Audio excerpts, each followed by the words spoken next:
Aku melihat Nabi Allah ada di dalam sedang duduk dalam keadaan menangis.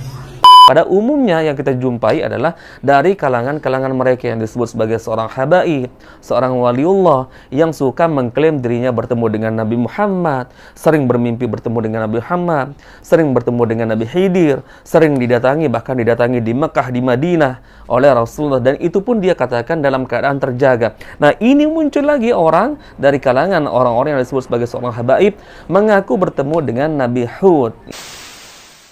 Assalamualaikum warahmatullahi wabarakatuh. Alhamdulillah, bertemu lagi teman-teman di channel Nasrul Sunnah. Biasanya kita melihat dari beberapa habaib atau oknum habaib mengatakan atau mengaku dirinya bertemu dengan Rasulullah, Nabi Muhammad. Kemudian juga sering bertemu dengan Nabi Khidir. Nah, akan tetapi di video ini lain teman-teman. Kali ini berbeda, bukan bertemu dengan Nabi Muhammad, bukan bertemu dengan Nabi Khidir, tapi bertemu dengan Nabi Hud. Kemudian dia mengatakan, ketika aku menemui Nabi Hud, aku melihat beliau sedang menangis. Aku bertanya kepadanya, kenapa engkau menangis? Karena aku melihat orang-orang yang datang berziarah ke makamku membawa begitu banyak dosa, teman-teman. Ini yang dikatakan oleh habaib tersebut. Baik, kita lihat videonya. Habib Abdurrahman bin Ali Mukashifin Ainul Mukashifin ditanya sama orang-orang yang cinta kepadanya, apakah Nabi Allah Hud ada di dalam apa tidak? Maka aku masuk ke dalam. Beliau masuk ke dalam. Aku melihat Nabi Allah Hud ada di dalam sedang duduk dalam keadaan menangis. Maka aku bilang kepada dia, kepada Nabi Hud, kenapa engkau menangis wahai Nabi Allah? Ini abki wa a'innu min dhunub az-zairin li'annani kull man ja' min az-zairin alaihi dhunub atahammaluha wa yaghfiruha Allah lahu. Aku ini nangis karena aku ini menolong orang-orang yang datang ke sini karena mereka membawa dosa-dosa banyak, aku menahannya, dan semuanya ketika ditahan oleh aku, Allah Subhanahu wa taala ampunkan dosa-dosa orang yang ziarah kepadaku. Mudah-mudahan kita semuanya banyak dosa nih, semua nih kelihatan nih dosa-dosanya banyak. Habis ziarah tadi semua dosanya habis. Amin. Amin. Berkahnya Nabi Allah.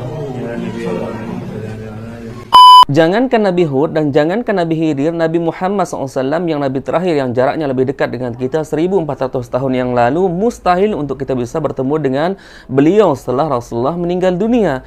Akan tetapi kalau ada orang mengaku bertemu dengan Rasulullah di dalam mimpi, itu bisa saja terjadi teman-teman. Karena Rasulullah mengatakan, siapa yang melihatku di dalam mimpi, maka seperti melihatku dalam keadaan nyata, dan syaitan tidak bisa menyerupaiku. Akan tetapi orang-orang yang mengaku bermimpi bertemu dengan Rasulullah tetap harus ditanya bagaimana kriteria Rasulullah yang kamu lihat di dalam mimpimu tersebut. Kemudian dicocokkan dengan hadis-hadis yang menjelaskan tentang ciri-ciri fisik Rasulullah SAW. Kalau seorang Nabi bisa bertemu setelah meninggal dunia, maka tentunya Nabi Muhammad pernah dinukilkan bertemu dengan istri-istri beliau yang beliau cintai. Kemudian anak beliau Fatimah yang begitu bersedih ketika Rasulullah meninggal dunia, sampai-sampai diriwayatkan 6 bulan Fatimah begitu bersedih sampai beliau meninggal dunia, teman-teman.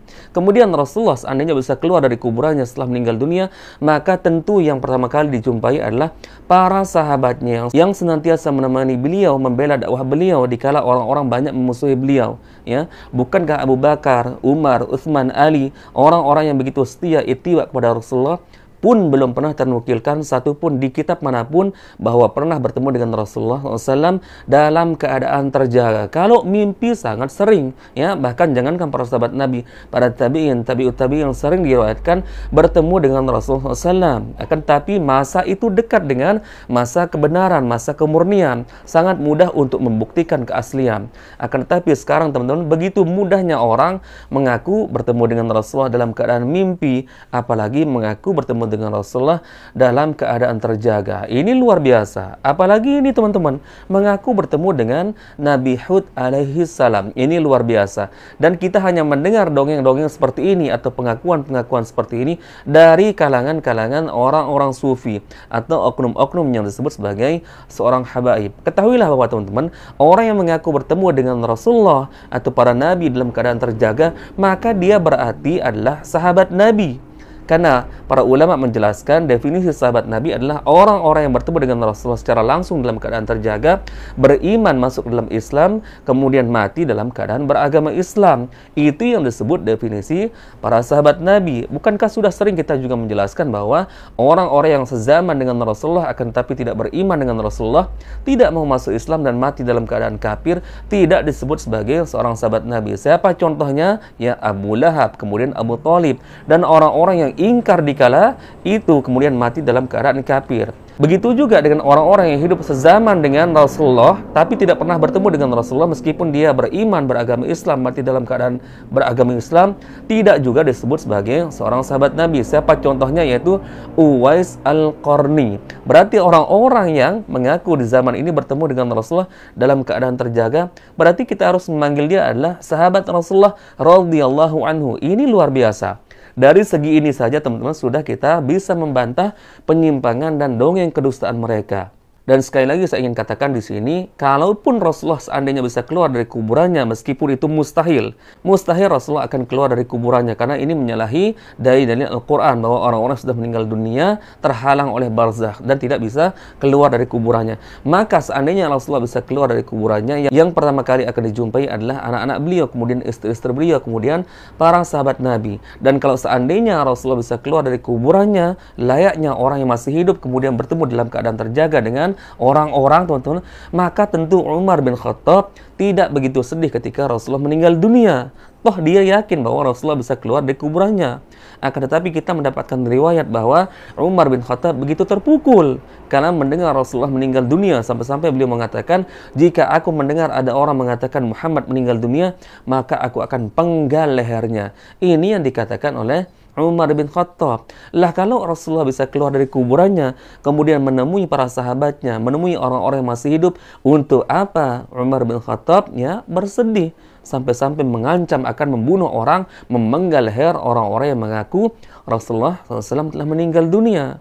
Ini luar biasa kedustaan, teman-teman. Dan biasanya kita hanya membantah orang-orang yang mengaku bertemu dengan Rasulullah dalam keadaan jaga. Kemudian orang-orang yang mengaku bertemu dengan Nabi Khidir, kemudian diwasiatkan sebuah wasiat khusus, amalan khusus. Nah, ini ada lagi, teman-teman, orang-orang, dan itu pun dari kalangan mereka terus, dari kalangan orang-orang yang disebut sebagai seorang habaib, oknum ya, kemudian orang-orang sufi mengaku bertemu dengan Nabi Hud. Luar biasa, teman-teman. Kasus Panji Gumilang belum selesai, teman-teman. Ini bermunculan lagi dongeng-dongeng kedustaan, teman-teman. Bahkan mungkin kalau kasus Panji Gumilang sudah selesai, Panji Gumilang ditangkap oleh polisi, mungkin kasusnya bisa selesai dan ditutup, teman-teman. Kemudian para santri-santrinya direlokasi, atau entah mungkin ya pesantren Al Zaitun tidak ditutup, akan tetapi diganti pembimbingnya, guru-gurunya, ustadz-ustadznya di situ. Akan tetapi orang-orang seperti ini yang sering mengaku bertemu dengan Rasulullah sulit untuk dihentikan, teman-teman, karena kasus seperti ini tidak bisa dipidanakan. Maka teman-teman, kasus-kasus seperti ini, orang-orang yang mengklaim dirinya bertemu dengan Rasulullah dalam keadaan terjaga akan terus bermunculan, teman-teman ya, akan terus bermunculan. Makanya saya mengatakan bahwa kasus Panji Gumilang mungkin bisa selesai kalau seandainya polisi atau pemerintah bergerak cepat. Akan tetapi kasus seperti ini, orang-orang yang mengaku bertemu dengan Rasulullah sulit untuk dihentikan, teman-teman. Makanya kita harus terus mendengungkan hal-hal seperti ini, bahwa ini adalah sebuah dongeng kedustaan, teman-teman, untuk membangun ya masyarakat agar mempercayai mereka, mengeluh-elukan mereka, membangga-banggakan mereka, mengangkat-angkat mereka, teman-teman, sebagai keturunan Nabi Muhammad SAW. Karena memang terbukti ya tidak ada dari kalangan orang lain yang disebut sebagai ustadz, kiai. Pada umumnya yang kita jumpai adalah dari kalangan-kalangan mereka yang disebut sebagai seorang habaib, seorang waliullah yang suka mengklaim dirinya bertemu dengan Nabi Muhammad, sering bermimpi bertemu dengan Nabi Muhammad, sering bertemu dengan Nabi Khidir, sering didatangi, bahkan didatangi di Mekah, di Madinah oleh Rasulullah, dan itu pun dia katakan dalam keadaan terjaga. Nah, ini muncul lagi orang dari kalangan orang-orang yang disebut sebagai seorang habaib mengaku bertemu dengan Nabi Hud. Ini luar biasa, teman-teman. Selalu mereka membangun ya agar masyarakat itu menyanjung mereka, agar masyarakat ya meninggikan derajat mereka di atas derajat orang lain yang mungkin ustadz-ustadz biasa yang bukan keturunan dari para habaib, yang bukan dari kalangan orang-orang yang disebut sebagai seorang habaib. Selalu mereka membuat hal-hal seperti ini, teman-teman. Ini luar biasa dan ini terjadi di masyarakat kita. Tidak pernah kita jumpai dan sangat jarang kita jumpai orang-orang yang mengklaim dirinya bertemu dengan Rasul dalam keadaan terjaga, kecuali dari kalangan mereka semua, teman-teman. Kecuali dari kalangan oknum-oknum yang disebut sebagai seorang habaib. Ya, antum timbang sajalah, teman-teman. Kalau para sahabat Nabi yang dijamin masuk surga, kemudian dikatakan ya 3 generasi terbaik oleh Rasulullah, sebagaimana yang beliau sabdakan, khairun nas qarni, tsummal ladzina yalunahum, tsummal ladzina yalunahum. Sebaik-baik generasi atau manusia adalah di zamanku, yaitu para sahabat Nabi, kemudian setelahnya yaitu tabi'in, kemudian setelahnya yaitu tabi'ut tabi'in. Akan tapi mereka semua tidak pernah mengaku bertemu dengan Rasulullah dalam keadaan terjaga. Padahal zaman mereka, para sahabat bersama dengan Rasulullah, membela Rasulullah, ya, mengeluarkan hartanya, jiwa raganya untuk membela agama Allah bersama Rasulullah. Kemudian tabi'in, yaitu muridnya para sahabat Nabi, sangat dekat zamannya dengan Rasulullah. Akan tapi mereka semua tidak pernah mengaku bertemu dengan Rasulullah dalam keadaan terjaga. Kemudian tabi'ut tabi'in, imam mazhab yang jauh lebih dekat masanya dengan Rasulullah dibandingkan dengan kita saat ini yang jaraknya 1400 tahun lebih. Luar biasa. Maka dari itu, teman-teman, jangan mudah mempercayai siapapun yang berbicara. Meskipun dia mengatakan mengaku bertemu dengan Rasul dalam keadaan mimpi, maka tanya dulu, teman-teman. Kalau engkau benar mengaku bertemu dengan Rasul dalam keadaan mimpi, maka seperti apa ciri-ciri fisik Rasulullah yang engkau lihat di dalam mimpimu? Kemudian dicocokkan dengan hadis-hadis yang menjelaskan tentang ciri-ciri fisik Rasulullah. Apalagi orang yang mengaku bertemu dengan seorang Nabi, baik itu Nabi Muhammad, Nabi Khidir, apalagi ini muncul lagi yaitu Nabi Hud. Maka harus kita tanyakan, teman-teman. Dan ini bisa dipastikan karena dalil juga mendustakan. Sebagaimana yang Ibnu Hajar Al-Asqalani mengatakan, orang-orang yang mengaku bertemu dengan Nabi dalam keadaan terjaga, maka sesungguhnya dia telah menyelewengkan makna dari hadis ketika Rasul mengatakan, siapa yang melihat aku dalam mimpi, maka sungguh dia melihat aku dalam keadaan terjaga. Maksud dari hadis tersebut adalah ketika engkau bermimpi bertemu dengan Rasulullah, kemudian engkau bisa menjelaskan fisik Rasulullah, kemudian dibenarkan melalui hadis-hadis yang menjelaskan tentang ciri-ciri fisik Rasulullah, maka ketahuilah bahwa seperti itulah Rasulullah seandainya kita bertemu dalam keadaan terjaga. Misalkan Allah menakdirkan kita sebagai penghuni surga,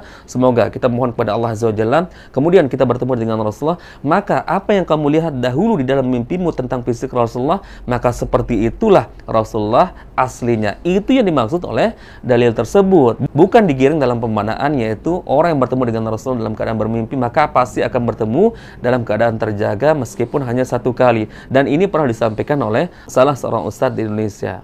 Baik, teman-teman, semoga ini menjadi pencerahan bagi kita dan kita akan terus membantah orang-orang yang menyebarkan dongeng-dongeng khurafat, apalagi dengan tujuan pribadi agar masyarakat ya membangga-banggakan mereka sebagai zuriat atau keturunan Nabi Muhammad. Tentu kita tidak akan tinggal diam. Selalu kita akan mencerahkan masyarakat dengan tujuan agar masyarakat atau terutama orang-orang awam terselamatkan dari doktrin-doktrin seperti ini.